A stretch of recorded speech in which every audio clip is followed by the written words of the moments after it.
Assalamualaikum warahmatullahi wabarakatuh. Saya Herunisa Nur Muslimah. Di sini saya akan menjelaskan tentang lembar kerja siswa atau LKS. Pengertian LKS menurut Latihan Kerja Guru Inti, lembar kerja siswa yang kemudian disebut dengan singkatan LKS adalah lembaran yang berisi pedoman bagi siswa untuk melaksanakan kerja atau tugas yang terprogram. Jadi, LKS merupakan perangkat pembelajaran sebagai pelengkap atau sarana pendukung pelaksanaan rencana pembelajaran atau RP. Selanjutnya ada struktur lembar kerja. Struktur lembar kerja atau LKS itu ada dua. Yang pertama ringkasan materi. Dengan adanya ringkasan materi, siswa akan lebih mudah untuk memahami materi. Kemudian ada soal-soal latihan. Soal-soal latihan ini ada yang berbentuk subjektif, ada yang berbentuk objektif. Kalau yang subjektif itu berbentuk uraian atau esai. Jadi murid ini jadi soal-soal subjektif itu memberikan kebebasan kepada peserta didik atau murid untuk memilih atau menentukan jawaban. Jadi jawaban yang akan diberikan murid otomatis juga bervariasi. Sedangkan soal-soal objektif itu merupakan butir-butir soal yang diberikan kepada peserta didik disertai dengan alternatif jawaban atau biasa disebut dengan pilihan ganda. Kemudian ada sistematika lembar kerja. Yang pertama yaitu harus ada judul LKS, kemudian pengantar. Nah, di pengantar ini berisi uraian singkat bahan pengajaran ya yang dicakup dalam kegiatan. Kemudian tujuan kegiatan. Nah, di sini berisi dengan kompetensi yang harus dicapai oleh siswa. Dan tujuan pembelajaran juga dirinci pada masing-masing kegiatan.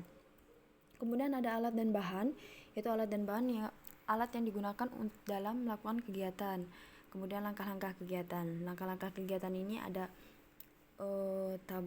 tabel hasil pengamatan, pertanyaan, kemudian kesimpulan. Selanjutnya ada manfaat LKS. Ini menurut tim instruktur PKG dalam Sudiati, tujuan LKS antara lain sebagai alternatif guru untuk mengarahkan pengajaran atau memperkenalkan suatu kegiatan tertentu. Jadi LKS ini digunakan sebagai alternatif ya untuk mengarahkan pembelajaran. Kemudian dapat mempercepat suatu proses belajar mengajar dan hemat waktu mengajar. Dengan adanya LKS itu kan sudah menjadi pokok-pokok pikiran ya, pokok-pokok pembahasan. Jadi itu lebih mempercepat proses belajar dan menghemat waktu belajar. Kemudian dapat mengoptimalkan alat bantu pengajaran yang terbatas karena siswa dapat menggunakan alat bantu secara bergantian. Selanjutnya ada tujuan LKS.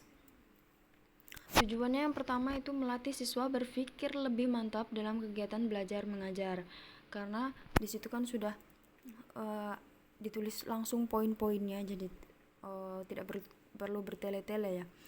Kemudian memperbaiki minat siswa untuk belajar. Misalnya guru membuat LKS lebih sistematis, berwarna serta bergambar untuk menarik perhatian dalam mempelajari LKS tersebut.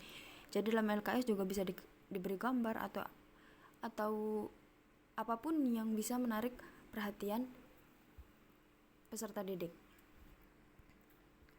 Ciri-ciri LKS, yang pertama LKS terdiri dari beberapa halaman. Yang kedua, LKS dicetak sebagai bahan ajar yang spesifik untuk digunakan oleh satuan tingkat pendidikan tertentu. Kemudian yang terakhir, terdiri atas uraian singkat tentang pokok-pokok pembahasan secara umum, rangkuman pokok pembahasan, puluhan soal pilihan ganda, dan soal-soal isian. Jadi LKS itu harus beberapa halaman, yang nggak boleh hanya satu halaman aja. Kemudian lebih spesifik ya. Jadi kalau LKS buat IPA ya buat IPA aja, LKS buat IPS ya IPS aja kayak gitu. Kemudian harus berisi pokok-pokok pembahasan, rangkuman, harus ada soalnya, pilihan ganda, uraian gitu. Kemudian fungsi LKS. Bagi siswa, LKS berfungsi untuk memudahkan pemahaman siswa terhadap materi pelajaran yang didapat. Terus Bagi guru, LKS berfungsi untuk menuntun siswa akan berbagai kegiatan yang perlu diberikannya serta mempertimbangkan proses berpikir yang bagaimana yang akan ditumbuhkan pada siswanya. Karena adanya LKS kan siswa itu tidak perlu mencatat ya atau membuat rangkuman gitu. Karena LKS itu sudah terdapat ringkasan seluruh pelajaran. Nah, karena ini itu membantu kemudahan dan kelancaran aktivitas pada proses belajar mengajar. Kemudian ada penulisan LKS. Yang pertama adalah melakukan analisis kurikulum, standar kompetensi dasar, indikator, dan materi pembelajaran.